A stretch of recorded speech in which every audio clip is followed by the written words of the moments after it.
Muito bem. Vejam só, um dos capítulos mais lindos é esse de João 15. Jesus Cristo abre o coração e joga aberto. Ele não tem nenhum constrangimento em colocar-se como o eixo da vida espiritual neste mundo. Ninguém ousou tanto, porque ninguém podia ousar tanto como ele. Então lemos assim: permanecei em mim, e eu permanecerei em vós. Como não pode o ramo produzir fruto de si mesmo, se não estiver na videira? Assim nem vós o podeis dar, se não permanecerdes em mim. Eu sou a videira, vós os ramos. Quem permanece em mim e eu nele, esse dá muito fruto, porque sem mim nada podeis fazer. Ora, aqui está o eixo, não precisa ler mais do que isso. Sabe qual é o grande equívoco da humanidade? Do próprio cristianismo? É fazer da religião o centro, da religião instituição. Essas divisões horrorosas de currais religiosos dentro do cristianismo. Isso é a religião. Olha aqui, a religião desligada de Jesus, seja ela qual for, desligada de Deus, seja ela qual for, é a maior maldição que pode existir no mundo. O cristianismo não é diferente. Então nós vamos ter religiões cristãs, quanto mais facciosas elas são, menos de Cristo ela tem. Jesus disse: permaneçam em mim. Então, o cristianismo é um chamado a uma pessoa e também uma ordem para permanecer nele.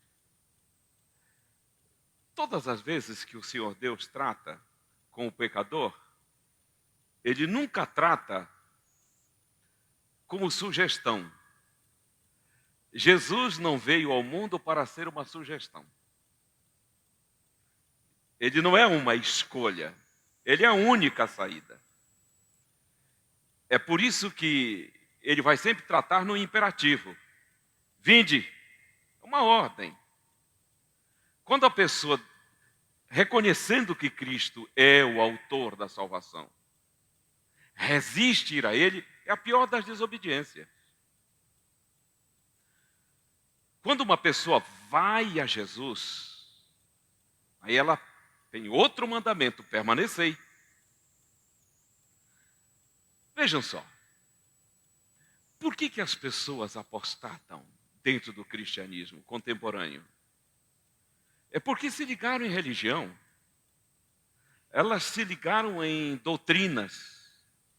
Aí você vai dizer, a religião e a doutrina não têm um significado? Tem, mas é periférico. Só vai ter sentido se a base for Jesus, se a base for Cristo. Eu já falei isso aqui, vou repetir. Quando nós estamos ligados a Cristo, doutrinas têm significado e a comunidade, os irmãos também, que é a igreja. A igreja somos nós.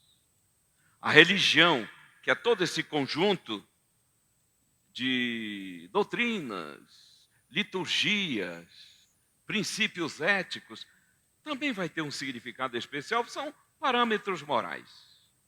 Mas só se Jesus for a base.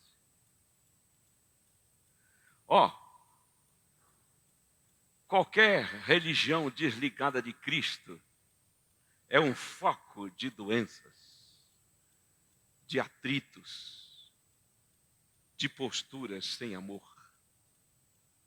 Muito bem. Mas eu quero falar sobre estar em Cristo. Permanecer em mim. Todos nós aqui, nós estamos aqui olhando para o rosto de cada um de vocês. nós temos a Jesus como nosso Salvador já, mesmo quem está começando a experiência cristã com Ele. Então vamos lá. Olha aí. Estar em Cristo é experimentar a tal da justificação. Sendo justificados pela fé em Cristo, temos paz com Ele. Estar em Cristo é experimentar justificação. Justificação o que é? É ser tirado da injustiça para a justiça, de injusto para justo, no momento em que eu confessei os meus pecados e me entreguei a Jesus. Estar em Cristo é justificação. Cristo em nós é santificação. Filipenses 2,13. Ele opera em vós o querer e o efetuar. Não é nós que operamos, é Ele, pela nossa permissão.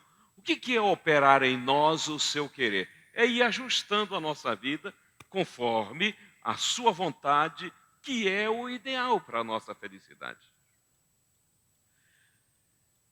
Estar em Cristo é ser achado. O Filho do Homem veio buscar e salvar o que se havia perdido. Lucas 19:10. Estar em Cristo é achar os outros. Devemos abençoar as pessoas com a mesma bênção com que nós fomos abençoados. É isso. Paulo disse aí em 2 Coríntios 1:4, devemos consolar os outros com a mesma consolação com que nós fomos consolados em Cristo.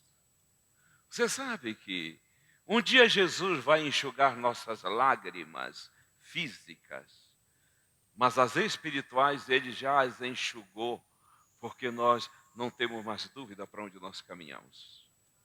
Espiritualmente nós não choramos mais. Nós choramos emocional e fisicamente. Os ais desta vida. Estar em Cristo é a eliminação da culpa. Nenhuma condenação há para os que estão em Cristo Jesus. Romanos 8:1. Nenhuma. Essa é o início da vida cristã. Quer dizer, o cristão, ele não começa uma experiência com Jesus se não leve da culpa. Isso é jogado para o acostamento da vida. Então começa a caminhada cristã. A caminhada cristã é de leveza. Não existe céu de chumbo na vida de uma pessoa que se entregou a Jesus. Céu de chumbo são metáforas, né? Metáfora é um dos recursos da oratória, né? Agora, Cristo em nós é vitória sobre nossas paixões. Isso significa o seguinte, que com a eliminação da culpa, Ele resolveu o nosso passado, não é? E com a vitória sobre as nossas paixões, Ele administra o nosso presente. Romanos 6,14. O que diz ali Romanos 6,14? A nossa natureza má, essa inclinação para o mal, não tem mais domínio sobre nós. Está sob controle. Existe um poder superior às nossas paixões. Não é lindo isso? É por isso que, quando se aprofunda isso, pela revelação, você tem a ousadia de dizer o seguinte: não existe desculpa para pecar. Por quê? Porque o poder do Espírito Santo em nós é superior às nossas paixões. Olha lá, estar em Cristo é ser pacificados. Efésios 2,14 diz que Cristo é a nossa paz. Paz com o nosso passado, com nossas mazelas espirituais, emocionais. Desconfiança ou certeza de que nós estamos em dívida com Deus, isso desaparece. Porque a nossa paz não é entrar em contato com uma linha de raciocínio favorável. É ter um encontro com o nosso Redentor que nos acolheu. Cristo em nós é pacificar os outros, expulsai demônios, curai os enfermos, socorrei os aflitos, vestiu nu, alimentai o faminto, de graça recebestes, de graça dai. É isso aí. Como nós vamos pacificar tanta gente angustiada? O meu trabalho é consultoria de empresas e a gente anda em contato com pessoas de todos os níveis, né? Eu estava num curso e o executivo de uma grande empresa multinacional, ele disse: eu quero falar com você. Ok. Sentamos e, para minha surpresa, ele disse: a sua formação é teologia? Eu falei: sim, eu falei para vocês. Ele disse: então vamos fazer o seguinte. Ok, eu não quero o consultor. Eu quero abrir o meu coração para o pastor. Ele disse: me fale quem é Deus. Eu sou um homem que gira o mundo inteiro. Falo mais de 8 línguas. Sempre eu me pego aflito diante de alguma catedral. Ali eu oro, choro. Quem sou eu para Deus? Não é? Um cosmo imenso. Teria ele preocupação comigo? Me fale um pouco disso. Isso é a mesma coisa que oferecer bode ou milho a bode, né? Você quer comer milho, bode? O bode diz: pode vir. Conversamos por uma meia hora naquele intervalo ali do almoço. Por quê? Porque tem muitas pessoas angustiadas, querendo ser pacificados. Não é? Tem um engenheiro da Vale do Rio Doce, e ele é entre tantos, né? Ele recebia de mim eu parei de fazer os áudios da lição da Escola Sabatina por uma questão de tempo. Eu não estava mais dando tempo a ler, escrever mais. Mas ele recebia esses áudios e ficava feliz. Não perdi o contato com ele. Nós tivemos em Brumadinho, claro que antes da tragédia, né? Ali, almoçamos juntos 3 vezes. Ele coordenou a equipe dele, morreu toda. Ele não morreu porque ele não estava em Brumadinho no dia. E eu ligava, oh meu Deus, meu amigo não responde. Até que um dia ele respondeu. Chorou muito. Perdeu toda a equipe técnica dele na tragédia de Brumadinho. Um engenheiro, homem muito culto, 35 anos, faminto de Deus. Cristo em nós, para quê? Para alimentarmos os outros. Nós em Cristo é recepção do perdão. No começo da vida e quantas vezes for necessário. Recepção do perdão. Lucas 5, 20. Teus pecados estão perdoados. Veja que o Senhor Deus disse para aquele homem que trouxeram do teto na frente dele. Ele disse: vocês estão perdoados. Quando a Bíblia diz teus pecados estão perdoados, na verdade ele quis dizer, você está perdoado. Porque os teus pecados estão pagos. Vocês, o perdão de Deus, nós já trabalhamos aqui, ainda vamos trabalhar mais. O perdão de Deus é notícia. A maior notícia que pode chegar aos ouvidos de pecadores é que eles estão perdoados. O grande desafio é: você aceita ou rejeita? Todos nós aqui, além de estarmos perdoados, nós aceitamos o perdão de Deus. Por isso a vida é diferente. Agora, Cristo em nós é conceder o perdão. Colossenses 3,13. Perdoai-vos uns aos outros. Aqui não é um perdão fraterno, não. É ministrar o perdão conforme o perdão de Deus. Você sabe como é que anda um cristão? Um cristão, ele anda assim, ó. Quem vai precisar de que eu perdoe? É isso. Eu penso assim. Eu penso assim. Me ofendeu, não precisa pedir perdão, já estou te oferecendo, você aceita ou não? Deus, assim como eu perdoei a vós, não se trata apenas da plenitude do perdão, mas a maneira, a forma. Você já pensou uma pessoa, quando alguém nos ofende, quando alguém nos machuca, e a gente fica profundamente ofendido, isso significa que nós ainda não sabemos o que é o perdão de Deus. Olha, nós somos sentimentos, nós somos humanos. Mas nós não devemos ficar lastimando as maldades dos outros sobre nós. Nós somos canais do amor e do perdão de Deus. Perdoados estão os teus pecados, Jesus disse. O perdoado está você. Toda vez que a gente trabalha a teologia do perdão, a gente sempre vai dizer o seguinte: ninguém comove Deus a perdoar. Ele perdoou porque quis e porque conquistou o direito de perdoar. Deus não se inclina a perdoar porque eu pedi perdão. Eu pedi perdão porque eu o vi inclinado a mim, me perdoando. Então, olha aqui, ó, não carregue mais esse peso desnecessário. Ah, mas falou mal de mim. Aí eu li de um teólogo uma coisa linda, ele disse: quando disserem, alguém falou mal de você, não fique nervoso não, você é bem pior que isso.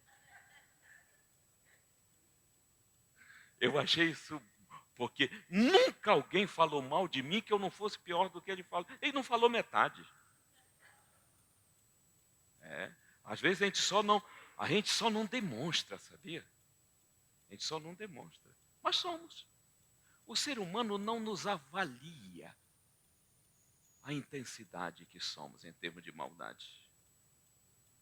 Você quer ver como você é avaliado? Olha para a cruz do Calvário e vê seu Redentor ali. Ah, alguém falou de que você é um crápula. Disse, não, mas não chegou na metade.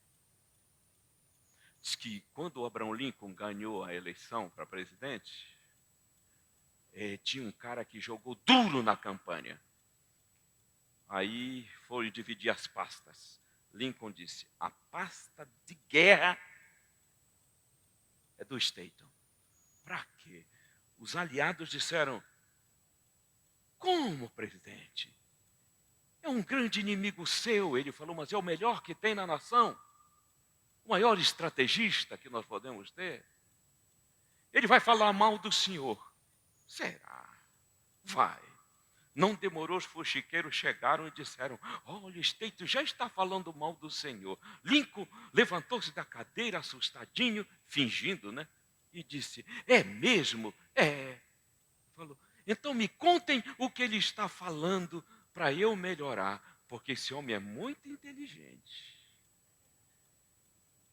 Nem dá bola para que falam mal de você. Eu estava lendo de Jesus nas epístolas de Pedro. Pedro disse assim, quando injuriado, não injuriava. Quando maltratado, não maltratava. Quando provocado, não reagia. Você sabe por quê? Ele era acima disso. Acima disso. Para que você se aborrecer? Olha, quando alguém falar mal de você, veja nisso a oportunidade de educar essa pessoa com seu amor. A Bíblia chama isso de pôr brasas vivas na cabeça. Brasa viva é como se a pessoa ficasse tão chocada por não esperar essa reação afetuosa que a cara arde de vergonha e se educa. Eu estava lendo o livro do Bispo Macedo, O Bispo. Estava lendo. É um livro em forma de entrevista. Um cara diz assim, como que o senhor lida com tantas críticas? Eu falo, crítica? É, sobre o senhor. Eu falei, eu não sei. Ele é cínico? Ele não é cínico. Olha o que ele disse. Ele disse, eu não sei. Os meus assessores são proibidos de me trazer notícias ruins a meu respeito. Eu não leio jornal sobre isso. Eu não dou ouvido a isso. A minha missão é muito maior. Eu não me prendo a isso. Por isso o cara prospera na proposta que ele tem. Vai se agarrando com crítica que fizeram sobre você para ver se onde você vai reparar. Você vai adoecer. Perdoai-vos uns aos outros, como eu vos perdoei. Esse perdão que espera súplica de perdão para então reagir é um perdão rasteiro da terra. O perdão, como Cristo nos perdoou, é o seguinte: quando a pessoa chega, olha, eu machuquei você, eu digo assim, meu irmão, calma, faz tempo que você está perdoado. Assim como o Senhor me perdoou. Vamos em frente. Olha lá. Estar em Cristo é abastecimento. João 6,51. Eu sou o pão que desceu do céu. Após ele fazer aquela multiplicação dos pães. Vossos pais comeram maná no deserto. Vocês acabaram de se fartar de pão. Mas agora deixa eu espiritualizar isso.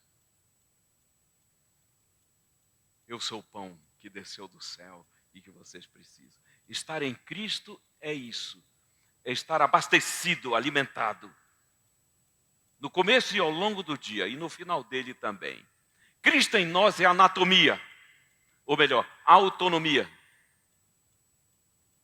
Qual é a sua autonomia de voo? Não tem autonomia de voo na aviação? Esses aviões que cruzam o Atlântico aí. Autonomia de voo maiúscula. Não é? Quando eu vou a Cristo, eu me abasteço nele. E eu tenho essa autonomia de voo. Gálatas 2:20, vivo não mais eu. Cristo vive em mim. É uma autonomia assistida. É uma autonomia de Deus em mim. Ok? Eu preciso disso constantemente. Estar em Cristo é suprimento. Suprimento. Eu sou a videira, vós os ramos. Estar em Cristo é estar recebendo esse suprimento, essa seiva de graça habilitadora. Cristo em nós são os frutos. Então você vai produzir frutos. Produzir frutos. Que frutos são esses? Em todas as áreas humanas, interpessoais, físicas, emocionais. Colhemos os frutos, inevitáveis, porque nós estamos ligados a Cristo. Estar em Cristo é dependência. Sem mim, nada. O que é nada? É relativo ou absoluto? Absoluto. Nada podeis fazer. Isso daqui é um chute na canela na nova era. No coach. Você já fez coach? A técnica do coach é maravilhosa. Eu sou consultor de empresa. Tive que fazer o curso do coach para dizer para as pessoas: você é coach? Claro que eu sou. Você faz uma sessão de coach comigo? Falei sim, eu vou te levar para Jesus. E o coach diz: você pode tudo. Jesus disse: sem mim, zero. Muito bem.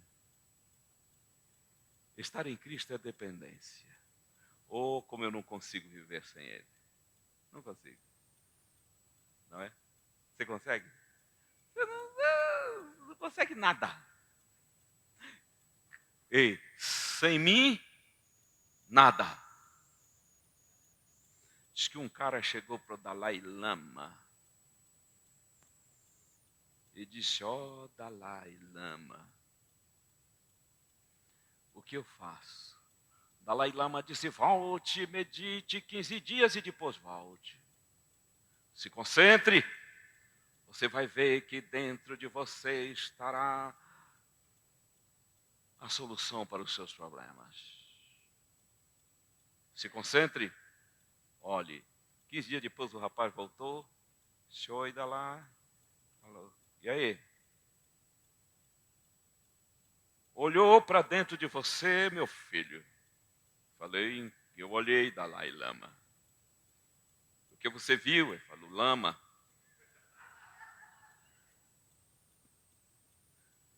É isso, cara. Sem mim, nada. O que a gente conclui? Comigo, tudo. Tudo. Cristianismo nada mais é do que Cristo assumindo o comando que estava sob outra direção. Quando você lê Efésios 2, diz assim, outrora, no outro tempo, conduzidos por espíritos malignos, éramos por natureza filhos da ira. Ei, nós vivenciávamos nossas paixões, porque, sabe aquela terceira, aquela terça, caiu do céu com Lúcifer, a terça parte dos anjos, estão por aí. Eles conduzem pensamentos, Eu vinha com um rapaz ontem,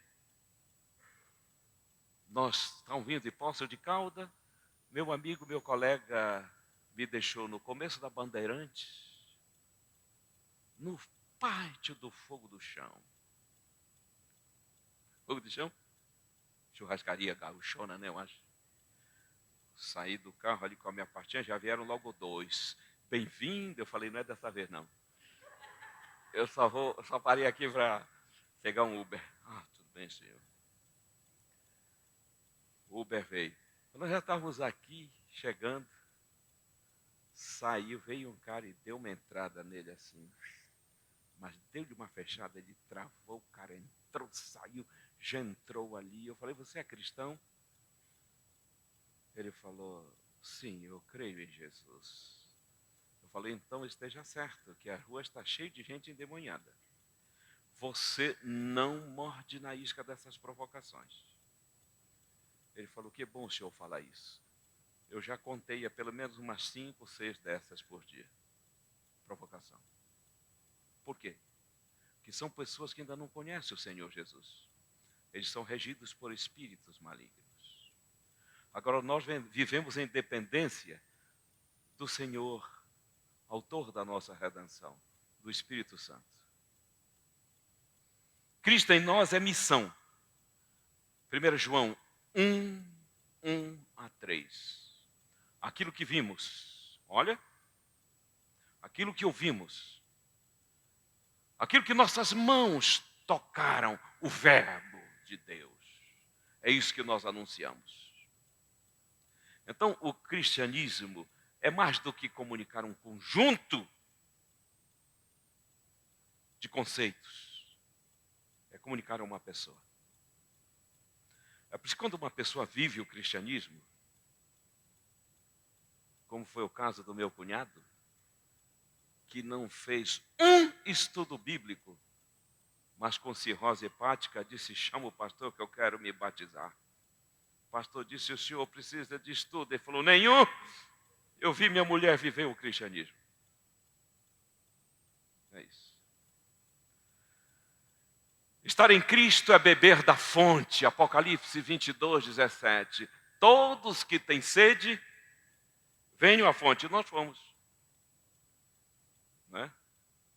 Daniel Salles. Todos vós tendes sede, vinde às águas. E nós fomos, bebemos, nos saciamos.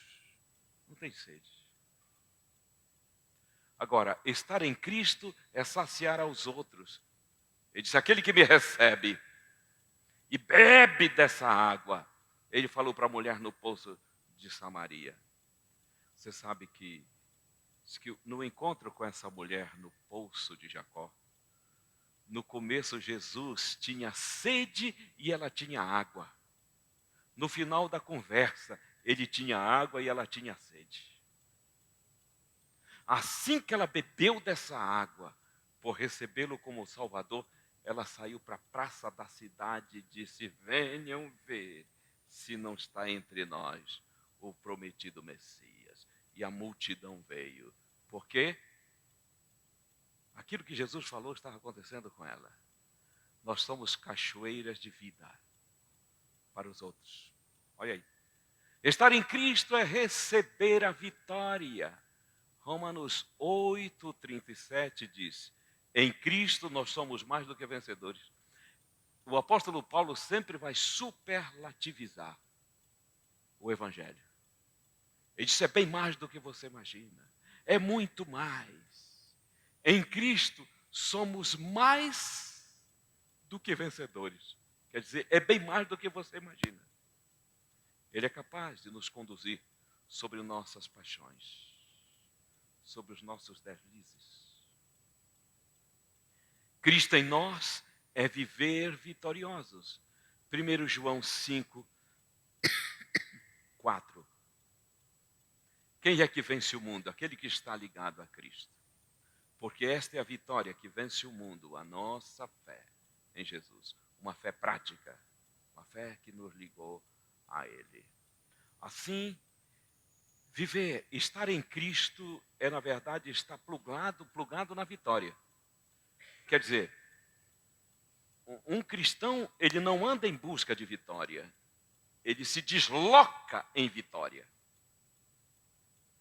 Para nós, vitória não é lá.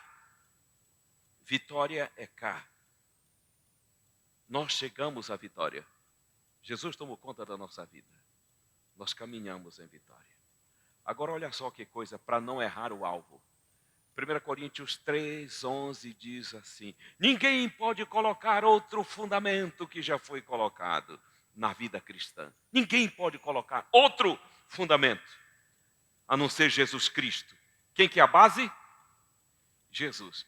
Aí nós vamos ter N pilastras interessantes, verdadeiras, necessárias, mas não fundamentais. A igreja. É importante estar ligado a uma igreja, claro, nós somos seres sociais. Não tem esse papo, eu vivo o meu cristianismo isolado, vive nada. Se um tição fora da brasa, você seca logo. Só tem um cristão que vive o cristianismo isolado. Se ele estiver preso a aceitar Jesus, foi para uma solitária. Aí ele vive, assistido por anjo. E nem assim. Quando vem alguém para visitá-lo, ele fica feliz. Eu entrei várias vezes nesse velho Carandiru antes de Ativari. Ali, esses dias ele ainda me mandou uma mensagem. Ele falou: ô Muniz, tudo bem? Sou eu, João, estou aqui firme em Jesus. Só na prisão matou 3. Se transformou num grande servo do Senhor Deus. Mas quando a igreja, nós chegávamos ali e ficar muito felizes. Mas igreja não é a base. Já falei isso aqui. Se você que está chegando, você achar que igreja é a base, você vai se decepcionar comigo, com eles aqui. Aí você vai embora, falando mal de crente. Porque errou o alvo, cara. Igreja não é o fundamento. Religião, acabamos de falar. Eu sou isso, não enche o peito. Religião em si não é grande coisa. Desligado de Cristo é nada. Religião, quando eu tenho uma coisa que me horroriza, esse tal de Facebook. Sou feliz por ser tal. Eu falei, você ainda não entendeu, foi nada, cara. Não põe isso.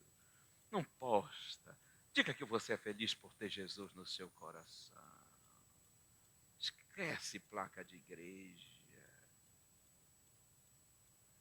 Doutrinas.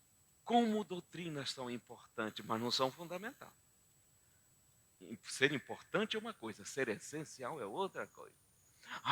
Se eu me agarrar em doutrinas, mas pode crer que elas vão me cansar desligada de Cristo.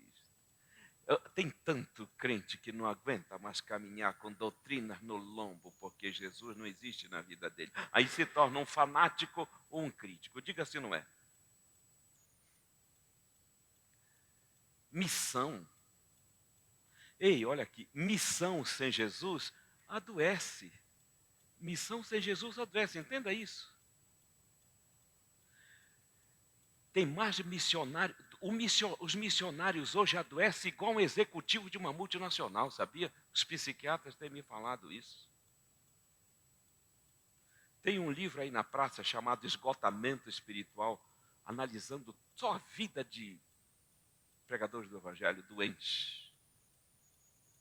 Porque missão desligada de Cristo adoece. Entre os pastores hoje se propagou um pensamento, ele surgiu há uns 20 anos, eu já vi uns 3 disputando o que é a autoria dessa frase.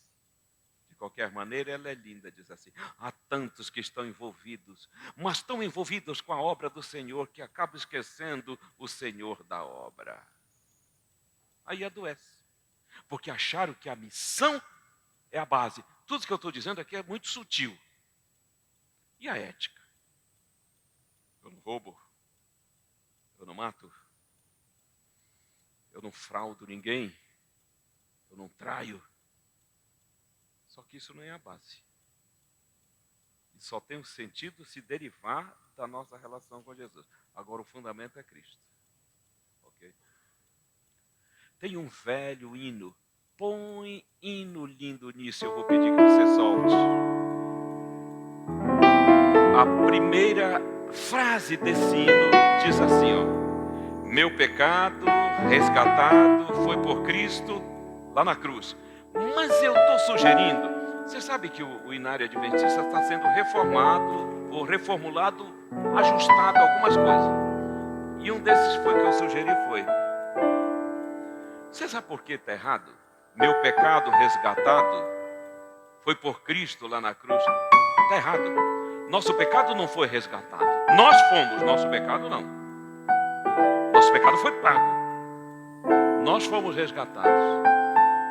Então, com permissão do autor da letra, que tal a gente cantar Minha Vida Resgatada foi por Cristo lá na cruz? Aí nós vamos cantar em sino agora. Coloca aí para nós, Minha Vida. Na terceira estrofe a gente levanta. Bem animadinho, Nildo, assim, sem arrastar. Minha vida, hein? Não meu pecado.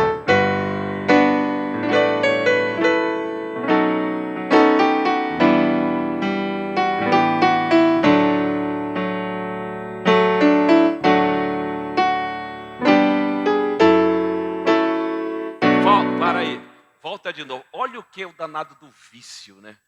A mente viciada.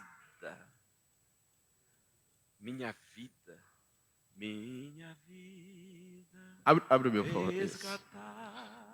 Eu vou tentar, hein? Ok?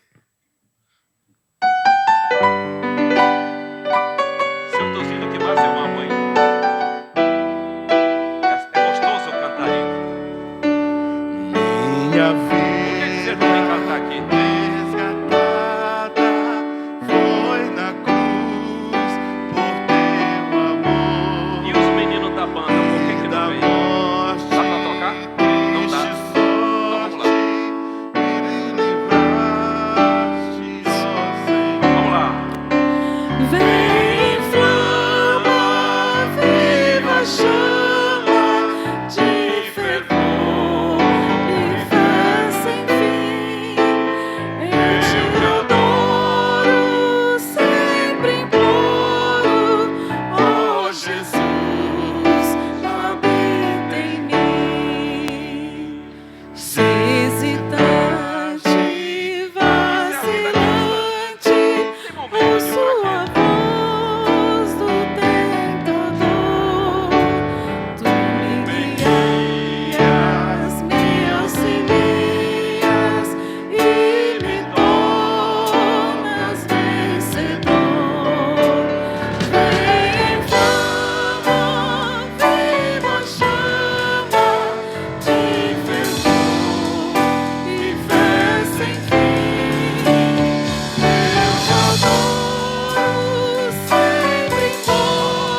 Nós em Cristo, Cristo em nós.